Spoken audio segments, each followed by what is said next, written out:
Let me see if I can get better lighting in here. Let's see. Oh, oh, there we go. Oh, I don't want y'all to see my clothes. Oh my god.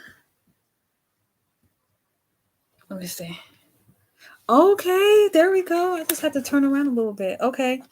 Okay, so I just want to get some good lighting in here. How are you guys doing? Hold on, let me make sure this is not good. Sorry, y'all. Okay, so I'm on my laptop, but I just wanted to come on here. I'm not going to make this live long.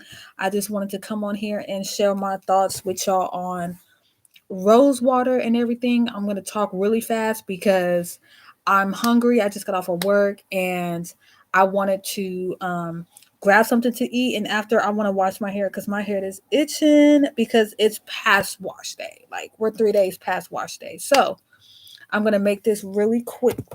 I'm gonna make this really quick. So my thoughts on rosewater. First, the research that I got, rosewater is best for people that have dandruff, um, oil, overproduction of oil on the scalp. Um, it's best for people that yeah, it's best for people that have an overproduction of oil on the scalp.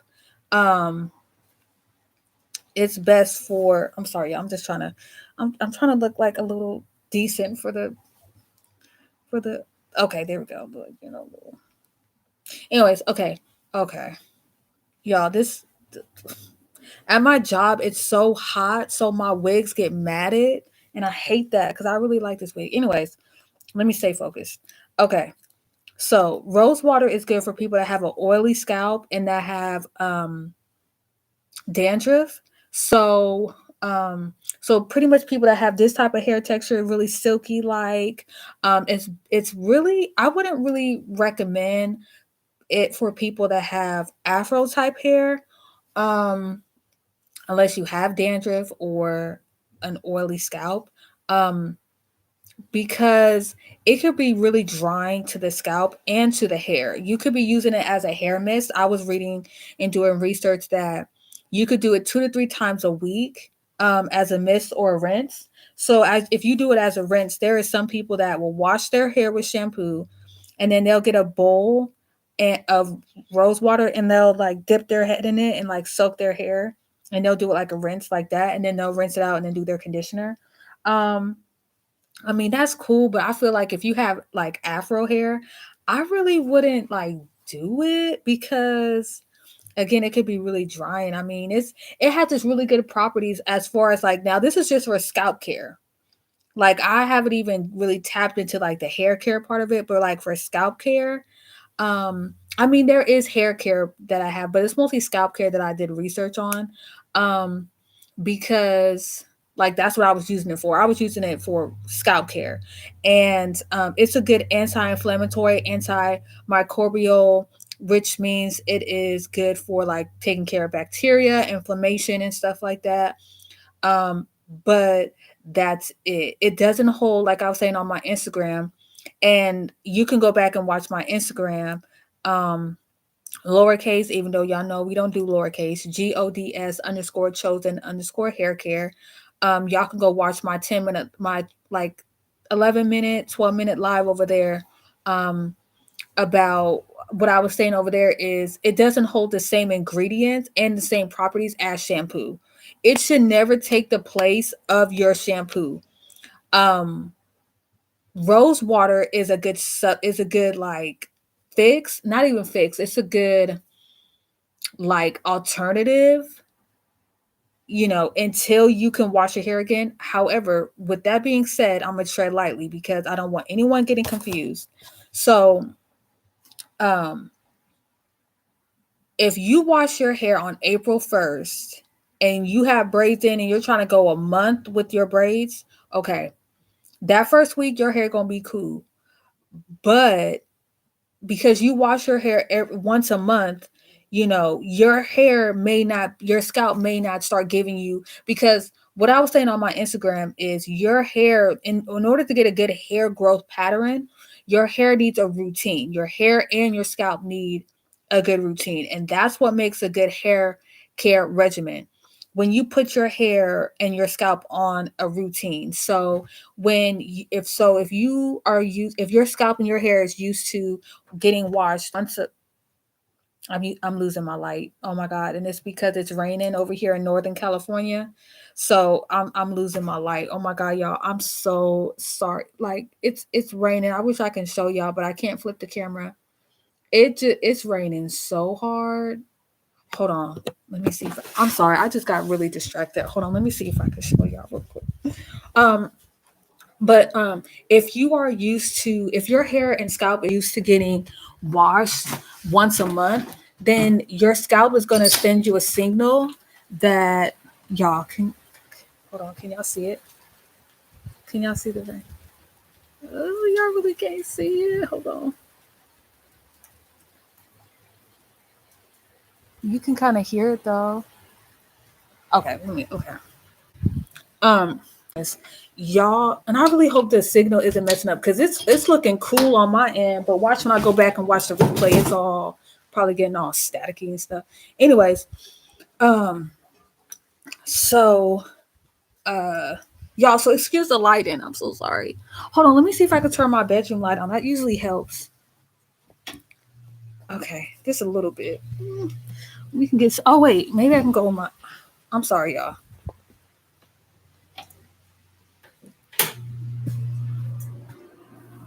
Okay. Oh, there we go. We got it. Okay, there we go. We got some good lighting going in here. We got some good lighting going in here. Okay. So, like I was saying, when your hair and your scalp is on its own regimen, right? So your hair and your scalp is used to being washed once a week or once a month, then it's going to send you a signal, or unless it should send you a signal, okay, it's time for wash day. So April 1st is when you wash your hair, and then I don't know how many days are in April, but like say April 30th, um, probably April 28th, it should give you a signal like, okay, wash day is coming up, it's time to pre-poo, it's time to get your hair prepped for wash day, whether it's going to be the 29th or the 30th, you know what I'm saying? Or maybe May 1st, who knows? Now, if you wash your hair once a week, like for me, I wash my hair every Sunday. So my wash day was Sunday. Today's Wednesday. I'm about to wash my hair today because I started using rose water for 3 days. And I started on Sunday because I had those braids in and I wanted to keep the braids in for a little bit longer because I love the color. So I wanted to use something that can help get me till my next wash day. I didn't make it till the next Sunday because first off, I'm gonna be out of town this weekend, but I didn't make it to the next week, my next wash day because the scalp, the rose water, it was cool, but as y'all can see, I'm still scratching my scalp. It's not like if I was to wash my hair, because if I was to wash my hair on Sunday, my hair ain't gonna start itching or my scalp ain't gonna start itching until like Friday. So yeah. And it was cool like that night, like when I did it, it was cool, and then I put my oil on the next day or whatever. And it was cool. Like I didn't have no itching. But it's temporary. So I definitely would not make using rose water like permanent. I wouldn't use it every month. I wouldn't use it every week. I would use it like kind of like once in a blue moon. You need to get your hair in a pattern of it constantly being washed. If you want to see growth and you want to see moisture retention, you want to see length retention, then you need to give your hair that regimen.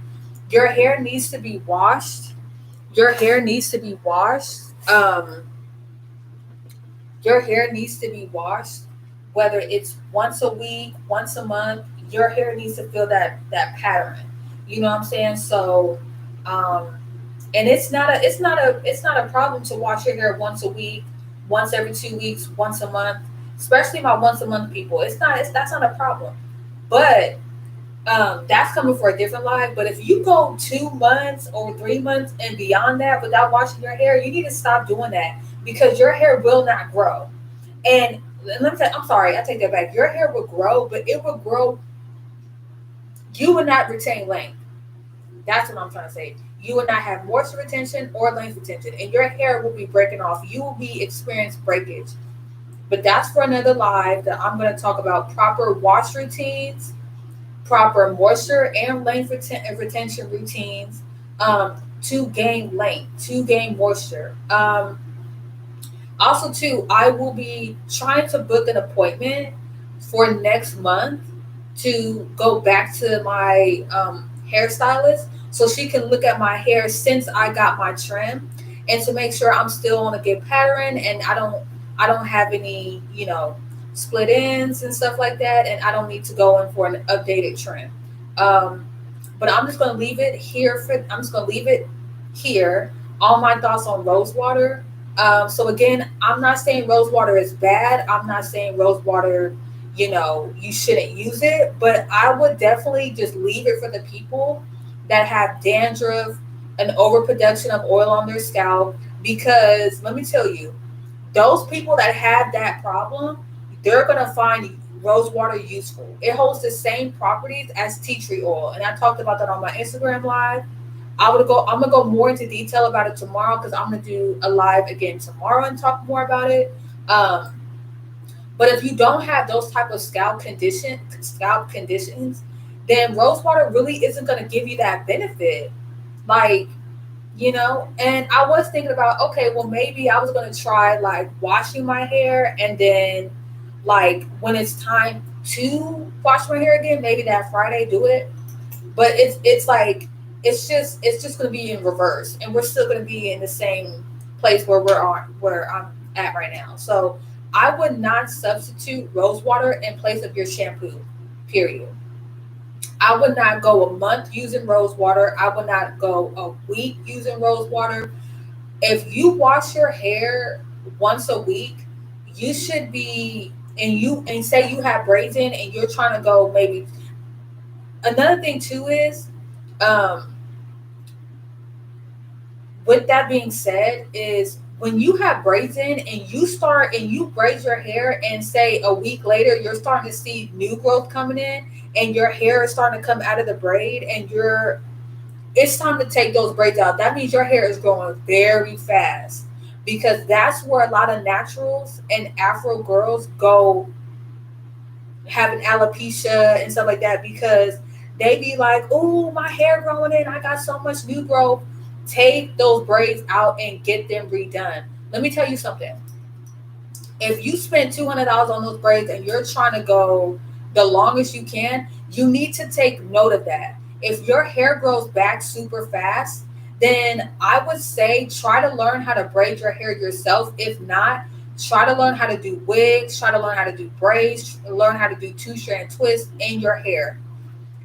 If you like doing extension hair, cool. But I would definitely say, like, practice. Let me tell you something. Practice doing braids on your own hair, so you don't have to pay nobody. You know what I'm saying? Whether those braids are big or small, they're big box braids, small. I wouldn't do mini braids though. Don't do that. Like, do my size braids. Like, look at how size my braids are, the size of that my braids are, and try to do those size. That's perfect. And let me tell you something. You may get to the root and you may not, but just make sure, just practice, and make sure when you do braid your hair yourself with extension hair, because with extension hair it is going to be harder than braiding your actual hair, but just practice, because when you practice and learn how to do your own hair, braid your own hair, it's going to save you money, it's going to save you time. Also, you can constantly redo your own hair with braids, but back to back braids will cause burning and irritation. But again, that's for a different live. That is for hair care. And that live will be coming. I mean, that video or that live will be coming soon because I'm gonna talk about that. But this video is actually pretty long. This live is pretty long, 15 minutes almost. Okay, so I'm gonna end this right here. I'm coming back on live tomorrow. Again, my thoughts on rose water. I don't have a problem with it. My favorite flower is a rose. Um, my personal YouTube is Nika Rose. So I love roses. I love them all colors. I love it. But when it comes to the hair and the scalp, I would, for me, I would leave it for people that have dandruff or an oily scalp. Um, because for me, I don't see the benefit of it, and I want to only do things for my hair, and I only want to share with y'all stuff that can benefit y'all. Um, and if you don't have dandruff or an oily scalp, then I don't think it will benefit you either. However, as far as like hair benefits, yeah, it can reduce frizz and the shine and all that good stuff. But really, you don't need rose water to do that. There's alternatives like herbs and stuff like that. Um, but again, I'm gonna go in more detail about it tomorrow. Again, I'm not against rose water. Um, it's just when you want to have good hair care, you want to make sure that you're using um, herbs and flowers and products that will actually benefit your hair and not long term damage your hair. You know what I'm saying? So, um, yes, tune into my live tomorrow. Um, it's hopefully it's not as long as this. We're now 16 minutes in. I'm gonna leave this right here. I'm gonna get me something to eat because I am hungry. And hopefully this video came out very clear. I'm about to run it back, but y'all stay tuned to tomorrow when I have more on Rosewater Part 2. Bye, y'all.